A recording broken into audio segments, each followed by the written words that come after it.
Hello मित्रों, हम जानते हैं पृथ्वी की आंतरिक संरचना के बारे में। पृथ्वी की आंतरिक संरचना में हम देख रहे हैं कि जो सबसे ऊपर का हिस्सा है, वो हिस्सा भूमध्यपट्टी या क्रस्ट कहलाता है। ये 0 से 30 किलोमीटर होता है औसत रूप से, और ये जो गहराई इधर दर्शा रखी है और घनत्व इधर दर्शा रखे हैं। आप देख रहे हो कि घनत्व नीचे की तरफ बढ़ता हुआ जा रहा है। ये घनत्व चेंज होता है, उसमें अलग-अलग असंबद्धताएं पाई जाती हैं, जिनके बारे में जानेंगे, और यहाँ हम जानेंगे कौन सी परत कितने किलोमीटर होती है, उसके बारे में।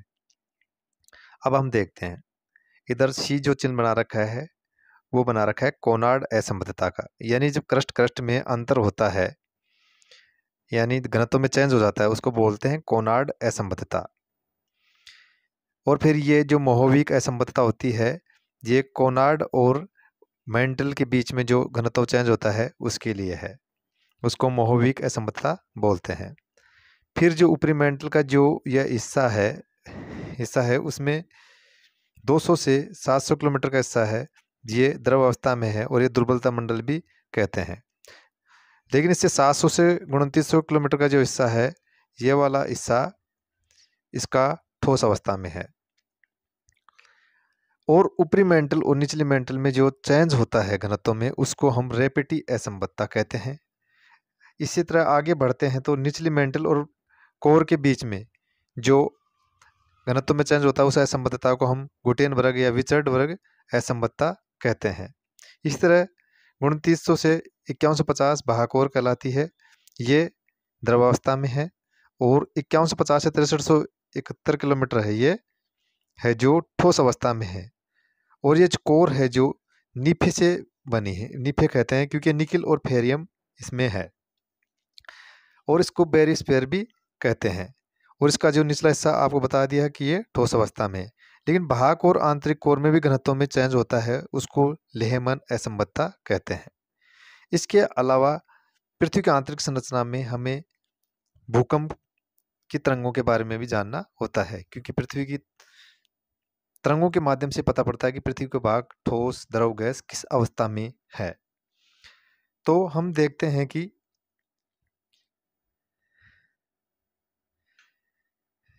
पृथ्वी के जो आप जानते हो पृथ्वी के भूकंप की 3 प्रकार की तरंगें होती हैं, जिनमें एक तो होती है पी तरंग, और एक होती है एस तरंग, एक होती है एल तरंग। इसमें जो पी तरंगे हैं उनको प्राथमिक तरंगे भी कहते हैं, और इनमें कणों की दिशा है जो अणुओं के अनुरूपी होती है, इसलिए इनको हम है जो अनुलंबी तरंगे या संपीड़ित तरंगे भी कहते हैं। और पी तरंगे ठोस, द्रव, गैस तीनों से होकर के गुजरती हैं। एस तरंगे हैं, वो सिर्फ ठोस से होकर के गुजरती है, सिर्फ ठोस से होकर के गुजरती है। और इन्हीं के आधार पर हमें मालूम पड़ा कि ये वाला हिस्सा है जो ठोस है, क्योंकि ये इन्हीं से होकर के गुजरती है, और इस हिस्से से नहीं गुजरती हैं, जो 200 से 700 किलोमीटर है। एल तरंगे ये पृथ्वी की सतह पर ही चलते हैं, इसलिए इनको धरातलीय तरंगे भी कहते हैं, और ये सबसे ज़्यादा नुकसान पहुँचाने वाली तरंगे हैं। इसके अलावा इसकी कीवर्डिंग में ये भी ध्यान रखना है कि जहाँ से भूकंप स्टार्ट होता है, उसको हम भूकंप मूल या अवकेंद्र कहते हैं, और जहाँ सबसे पहले भूकंप पूछता है, उसको हम अधिकेंद्र कहते हैं। इससे अलावा इससे प्रश्न जो बनता है वो इजी है, आएगा नहीं, पर पृथ्वी की आंतरिक संरचना को जानने के स्रोत कौन कौन से हैं, जिसमें प्रत्यक्ष स्रोत और अप्रत्यक्ष स्रोत हैं, वो इजी है, आप खुद से देख सकते हैं। सुनने के लिए धन्यवाद।